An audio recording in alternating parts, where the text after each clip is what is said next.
Pamätáš si na naše najväčšie tajomstvo?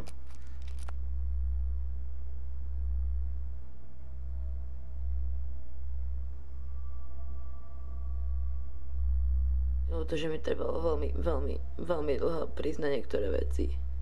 Ale podstatou toho bolo to, že som na ne prišla.